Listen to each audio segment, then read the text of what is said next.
Hello everyone, welcome to In My Mug.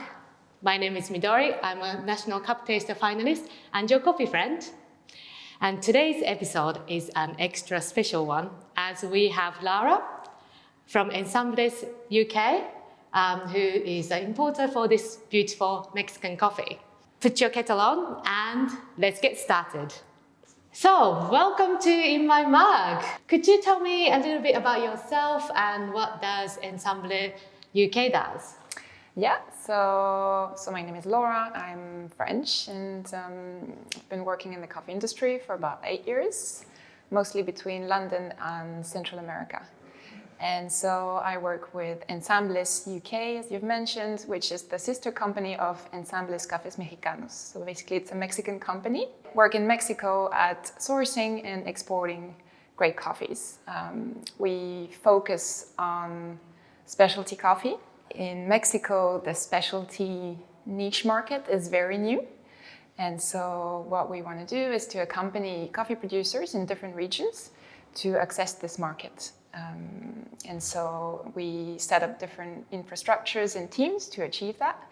And the coffee we're going to be talking about today is an example of how we work in Mexico. Oh wow, so how did you get into this import and exporter industry? Before I worked for a coffee importing company, I worked with exporters in Central America. I worked for 3 years in El Salvador and 1 year in Nicaragua. And now I work with Mexico. Basically I started in the coffee industry as a barista, and then I wanted to learn more about the other side of the supply chain. So I decided to go backpack in coffee producing countries, and I started Central America, and I actually ended up staying there for like 4 years because some really great companies opened their door for me and then offered me to work with them. And so I stayed there for a while. And then after 4 years, I wanted to come back to Europe, but I did not want to lose that connection with the coffee producing world, with the Latin culture as well. So I looked for an opportunity that would allow me to connect the two worlds. And I came across Ensambles, who's a company, from Mexico, and who was looking at the same way they buy coffee directly from producers. They wanted to sell the coffee directly to roasters. And so they were looking for someone to help them in Europe to do this. And so that's how I got to work in coffee import now for Ensambles. But I'm very much linked to the operation at origin. Well, I don't know about everyone, but I haven't had many Mexican coffee before. And how many coffee producing regions are there in Mexico? The three main producing states are Chiapas, Veracruz, and Oaxaca. Those three areas produce about 85% of the national production. And then you've got many other states where you can find a bit of coffee, but at a much lower volume. Coffee from Mexico is not very common, even though it will change, I'm sure. Mexico is very famous for its high volume, low quality certified coffee, which is very often blended with other coffees and loses all its traceability. And so together with Ensambles, we are trying to change that and put Mexico on the map of specialty coffee and get people to know how unique some coffees from this country can be, as much as any coffee from, Colombia, El Salvador, or even Ethiopia. So this coffee Tejao is from Oaxaca region. Could you tell me more about what kind of coffee farming typically they do in their farm? So basically in this part of Oaxaca, most coffee farmers are Mazatecos. They're usually very small scale farmers. The average farm size is about 0.5 hectare to 1 hectare. So quite small pieces of land. And something very fascinating about Mazatecos is that they speak 3 languages. So they speak Mazateco, which is obviously their main language, but they also speak Spanish, mostly because the young generation's gone to the cities a lot for work, so they now all speak Spanish. And the third language they speak is the most interesting one, is that they whistle. So literally, I've never seen that in any other part of the world, but they have a way of communicating by whistling to each other. So they make different noises. I don't know if I can make that whistle, but... Yeah, I can't do it either. But like literally, they have a language, and they can say things by whistling. And they say it used to be a way of communicating between mountains. Wow. And it's still spoken, if I may say. They still use it, and they can say. If I want breakfast, I whistle, and then in a way, I don't know, maybe I did something wrong, but yeah. No, it's really fascinating. That's interesting. Almost everything is Typica, which is the original varietal that was introduced in Mexico back in the 17th or 18th century. Everything is very heavily shaded. A lot of coffee is grown in agroforestry, which means that there is coffee and other crops together in the same land. Everything is pretty much everything is organic. Mm-hmm.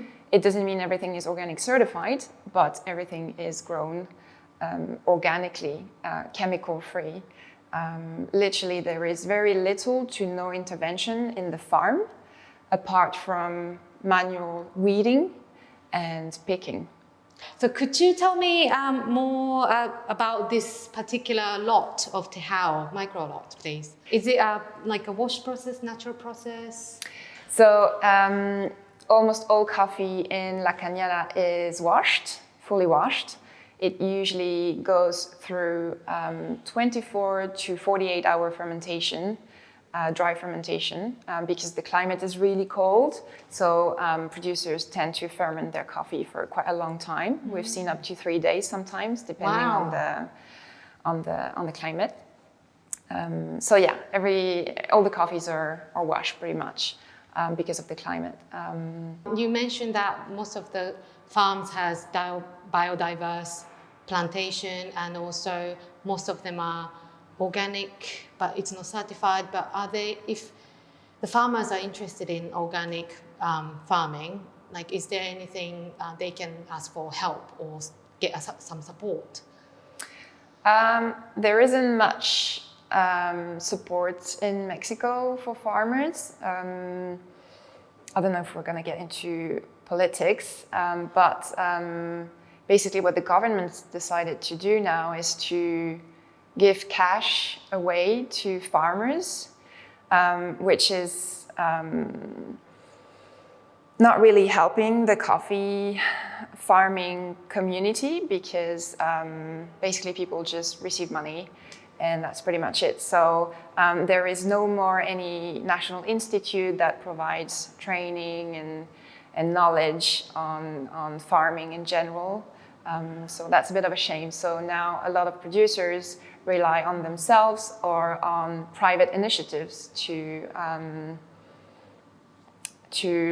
learn about new things or I'm going to brew some coffee. Would you like to taste Tejao with me? Yeah, of course. Amazing. Let's get brewing. Okay, so today I'm gonna brew this with Chemex. I'm going to use our classic recipe, so 30 grams of coffee on the top and 500 grams of water. What I would like to do, if you have a timer on your scale like Acaia scale, I'm using Acaia scale, Acaia Pearl S, or you can simply use your phone timer. As soon as you start the timer, you brew for 30 seconds. And when I first saw Chemex was actually on American sitcom, Friends. And when I saw it, the Rachel was like, I can make coffee, so I can do anything. And I was like, that's a beautiful piece of kit that I really like to have. And okay, that's now 30 seconds, and I'm going to pour gently until 500 grams of water. And when I saw Rachel in France pouring that Chemex, I was like, oh my goodness, that's a beautiful, beautiful coffee brewer that I would like to have. And I saw on the website and it was quite expensive. And I was like, no way, am I paying that much money? And surprisingly, it's all handmade. I couldn't believe it. So I saw, you can also check the video on the Hasbean website, but the glass maker will one by one make this beautiful brewing kit and dispatch it from America.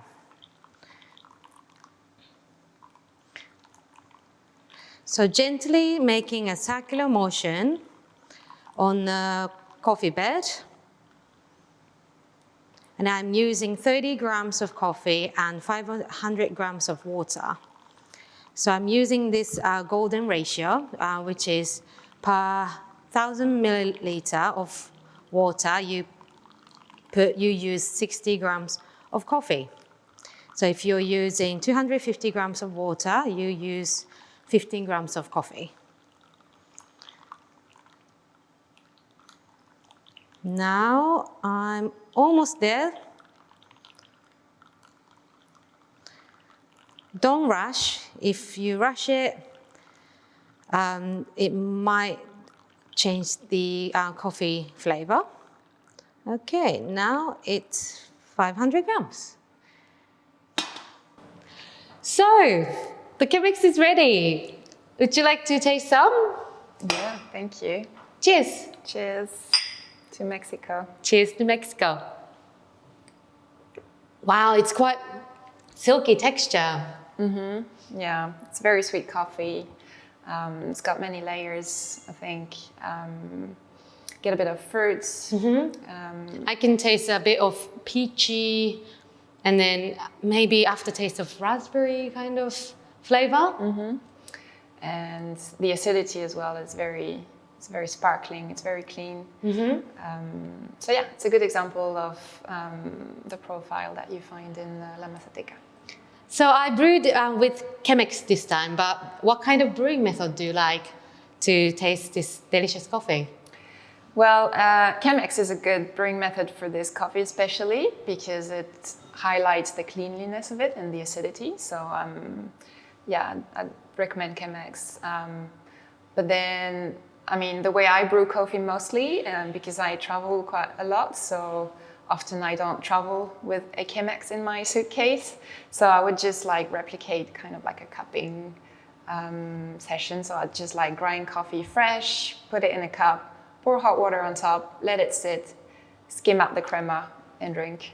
Oh, wow, that's amazing. That's a great way to taste some coffee when you're traveling. Yeah, exactly. Amazing.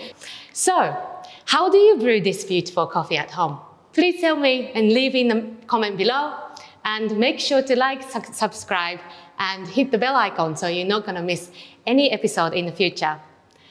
Laura, thank you very much for today, for joining in my mug. Thank you, Midori. Thanks for the opportunity to talk about coffee farmers of La Mazateca. Oh, thank you. Thank you very much. Happy brewing.